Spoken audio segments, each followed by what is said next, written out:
Noël, ce soir, bien qu'il n'y ait plus de possibilité de monter, vous signez une victoire de prestige. Qu'est-ce qui a fait la différence ce soir? Est-ce que c'est l'absence de pression, justement? Non, mais c'est pas. Moi, c'est pas ce soir. C'est comment cette équipe-là, elle n'a pas battu Cessiné à domicile. Comment cette équipe-là, elle n'a pas battu Bourgoin-Jallieu. Comment cette équipe-là, elle n'était pas allée faire quelque chose à Vieux-Lyonnais. Comment cette équipe-là, elle n'est pas allée faire quelque chose à Chassieux-Dessines. Ça paraît incompréhensible parfois, donc l'absence de pression, ça explique pas tout. Il y a un manque de qualité aussi. Aujourd'hui, ils sont allés chercher des ressources peut-être qu'ils ne sont jamais allés chercher à 10 en plus. Justement, comment on trouve ce genre de motivation quand il n'y a plus d'enjeu? Je pense que c'est eux, ils ont peut-être compris en vieillissant que leur intérêt c'était de gagner quelques matchs, de se faire plaisir. Moi je pense qu'aussi il y a quelque chose de très important. Je crois que quand on veut monter, il ne faut jamais le dire. Moi dans ma carrière, chaque fois que j'ai joué la montée avec une équipe, on ne l'a jamais déclaré à l'avance. C'est trop de pression pour les joueurs, c'est trop de pression pour le club, et c'est trop de pression sur les arbitres, et c'est trop de pression contre nous pour les adversaires. Donc à partir de là, il faudra qu'on change un petit peu notre communication. S'ils sont capables de faire ça à 10, pourquoi ils ne l'ont pas fait avant? C'est ça surtout la question que je me pose. Je me dis que c'est totalement incompréhensible. Puis peut-être moi il m'a fallu du temps pour ouvrir les yeux, voir les choses aussi.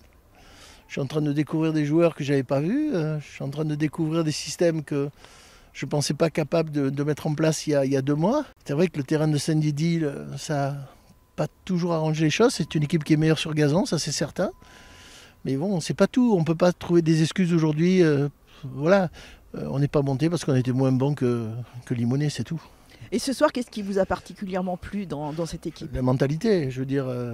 Quand on est à 10 contre 11 et qu'ils s'arrachent tous pour défendre, on voit Momo Maouche tacler, je vois Jo Branger se battre comme un lion, faire 3 postes. Derrière, Alex au Bombo qui passe arrière droit, qui passe stopper. On change de système, on passe à 5 derrière, on passe à 3 au milieu, 1 devant. Et ils ont réussi à adapter le système. Donc ils sont capables de faire les choses. Il fallait le faire avant, c'est tout. Maintenant, c'est trop tard. C'est trop tard. Il fallait qu'on se bouge avant. Il fallait qu'on se pose moins de questions, qu'on se jette dans la bataille comme on s'est jeté ce soir, mais 3 mois avant. Merci coach. De rien. Franck, ce soir, c'est ton 3e but, c'est toi qui ouvres le score. Est-ce que tu peux nous expliquer un peu comment est arrivé ce but? Ça commence avec Martela, on fait une petite combinaison, il frappe sur le gardien, ça revient sur lui, il refrappe, ça revient sur Will. Et ensuite la frappe de Will elle est contrée, après moi je suis bien placé, je vais un peu au dieu de la tête et je la pousse au fond. Ça fait du bien de marquer et de retrouver surtout du temps de jeu? Oui, bien sûr ça fait du bien de marquer. J'ai vécu une période très compliquée, on va dire, depuis le mois de novembre ou fin octobre, où j'ai été longuement absent suite à des pépins physiques. Mais bon, c'est comme ça, on n'y peut rien. Aujourd'hui, ça me fait plaisir de rejouer, d'être dans l'équipe, de faire partie de ceux qui ont aidé, en tout cas, à ramener les 3 points. Ce soir, c'est une belle victoire. On peut dire une victoire pour l'honneur, puisqu'il n'y a plus rien à jouer. Mais ça fait du bien quand même pour le moral et pour les 2 matchs qui restent, en tout cas.